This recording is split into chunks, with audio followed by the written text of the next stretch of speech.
27절에서 44절까지는 풍랑으로 배가 깨어졌지만 모두가 구조된 일에 대해서 기록되고 있는데 27절에는 14일째 되는 날이 나옵니다. 아름다운 한글하는 곳에서 출발한 지 14일이 되는 날이며 이곳에서 멜리데까지는 800km쯤 된다고 하는데 정상적으로 항해했다면 3, 4일이 걸린다고 합니다.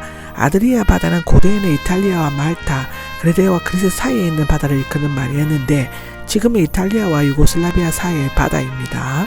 육지에 가까이가 나오지만 한밤중이었지만 경험 많은 선원들은 바위가 많은 해안을 부딪혀서 나는 파도 소리를 듣거나 바다 거품의 선이 애매한 것을 보고 육지가 가까워졌다고 짐작하는 것을 느꼈을 것입니다. 물의 깊이를 재어보니가 나오는데 원문에는 물깊이 20길, 15길로 되어 있습니다. 여기에서 길은 양팔을 벌려가 가운데 손가락 끝에서부터 다른 쪽 가운데까지의 거리가 약 1.8m인데 이 측정 기사는 배가 멜리데 동쪽 해안에 있으며 지금의 성 바울만 동쪽 끝에 있는 구라를 곳을 통과하고 있음을 나타내는데 이들이 잰 수심은 현재 측량술로 잰 수치와 정확히 일치하고 있다고 합니다. 참 놀라운 일입니다. 4개의 닷들이 보입니다. 29절에는 보통 닷은 배 앞에 머리에 내리는 법인데 뒷편에 4개의 닷 내리는 것은 배가 폭풍에 뒤집히지 않도록 하기 위함이었다고 합니다. 구명선을 바다로 내려 띄웠다가 나오는데 선원들은 도망가기 위해 닷을 내리는 척하면서 구명선을 내렸습니다. 바울은 이것을 재빨리 알아차리고 백부장과 군인들에게 말하자 군인들은 그 말을 믿고 구명선을 맨 줄을 끊어버렸습니다. 선원들의 야비한 비장함과 바울의 지혜롭고 진심 어린 경고를 엿볼 수가 있죠. 지금과 같이 어려운 상황에서 선원들이 없어져 버린다면 남아있는 사람들은 큰 위험에 처하게 될 수 있을 것입니다. 하나님께로 모든 것을 지켜주시고 인도하시지만 인간이 노력해야 할 것은 마땅히 행해야만 하는 것입니다. 아무것도 먹지 못하고가 33절에 나옵니다. 정상적인 식사를 하지 못했지만 틈틈이 겨우 목숨만 유지할 정도의 식사를 했을 것입니다. 아직까지 배에는 밀이 남아 있었죠. 구조를 받을 수 있습니다인데 지금 음식을 먹고 기운을 차리지 않으면 육지로 상륙하기 위해 헤엄칠 수가 없을 뿐만 아니라 바다에 쓰러지면 그대로 물속에 가라앉을 수도 있는 것입니다. 이제 바울은 어느덧 영적으로나 육적으로나 이 배의 선장과 주인과 지휘관이 되어 있었습니다. 여기의 구조는 영적인 구원이 아니라 육체적인 구원 또는 안전함을 나타내고 있는 것입니다. 머리카락 하나라도 히브리적 표현으로는 안전하고 완벽하게 보호받는 것을 의미하는데 인간은 가능한 모든 노력과 방법을 통해 일을 하지만 최종적으로 구원을 해주시는 분은 하나님이시지요. 하나님께 감사드린 다음인데요. 감사하다 감사기도를 드리다의 제1부정 과거형입니다. 유대인 가정에서 가장 식사 시간에 기도하는 것이며 후에 경건한 유대인이나 그리스도인이 같은 형식으로 기도하였습니다.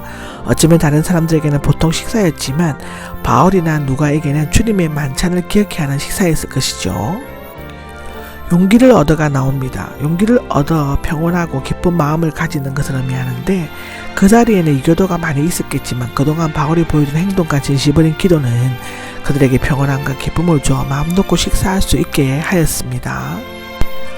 276명이 나오는데 바티칸 사본과 사히딕 역에는 약 76명으로 되어 있으나 대부분 276명으로 되어 있습니다. 요세푸스는 AD 63년에 600명의 승객과 함께 아드리아 바다를 항해했다고 기록하였는데 당시의 길이가 55m, 배수량 1500톤이 되는 배가 있었던 점을 고려하면 그리 많은 숫자는 아니었던 것 같습니다. 밑을 바다에 던졌다는데 아마도 이 밀은 하물의 밀이 아니라 비상식량으로 남겨둔 것으로 추측되는데 그들이 육지에 접근하면서 배를 가볍게 해야 할 필요가 있었던 것입니다.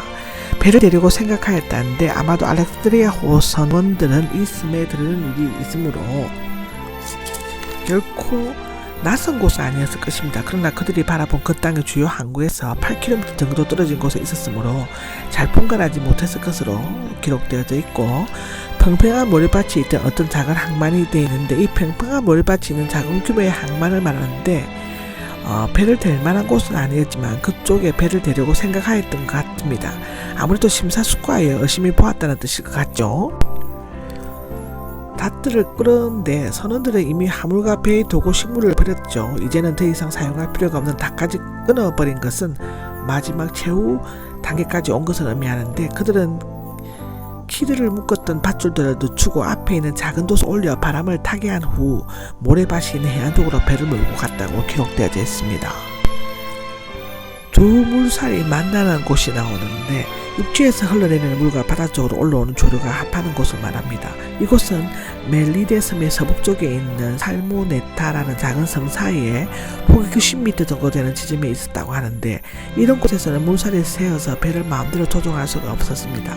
거센 물살에 밀려가는 배는 배 앞머리가 끈적거리는 진흙 바닥 속에 처박히게 되고 배 뒷머리는 센 물결에 맞아 부서져 버렸다고 하는데요. 군인들은 죽이려는 계획을 세웠다는데 배를 움직일 수 없게 되자 군인들은 제수를 죽이려고 했습니다. 원래 제수들은 쇠사슬에 묶이게 되어 있었는데 짐을 나르거나 배의 도구들을 던질 때 잠시 풀어줬을 것인데, 로마법에 의하면 제수를 인수한 군인이 제수를 지키지 못하고 놓치거나 잃어버릴 경우에 그 제수가 받아야 할 행비를 대신 받도록 되어 있었다고 합니다. 요세푸스가 탄 배가 파손되었을 때는 600명 중 80명이 도망갔다고 합니다. 백부장은 바울을 구하려고 했다고 하는데, 백부장은 처음부터 바울에게 호의적이었죠. 바울의 예언이 정확하게 이루어지고 풍랑 가운데서 보여준 고상한 인격과 희생적인 봉사 등을 보면서 더욱 존경심을 가지게 되었을 것입니다. 더욱이 바울은 로마 시민으로서 황제에게 상수한 자이므로 특별히 보호되어야만 했습니다. 여기에서 이방인 군인들을 통해 바울의 로마 여행을 실현시키는 하나님의 신비로운 섭리와 인도하심을 찾아볼 수 있죠. 의로운 한 사람 때문에 많은 제수들은 생명을 지킬 수 있었습니다. 무사히 육지로 구조되었다가 나오는데, 백부장을 헤엄칠 수 있는 자들은 먼저 뛰어내려 육지로 가게 하고 나머지 사람들은 널판지나 부서진 배조각을 타고 나가도록 명령했다고 합니다.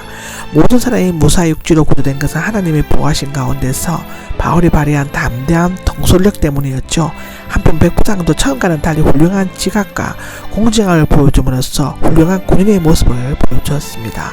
이것으로서 27장이 끝이 납니다.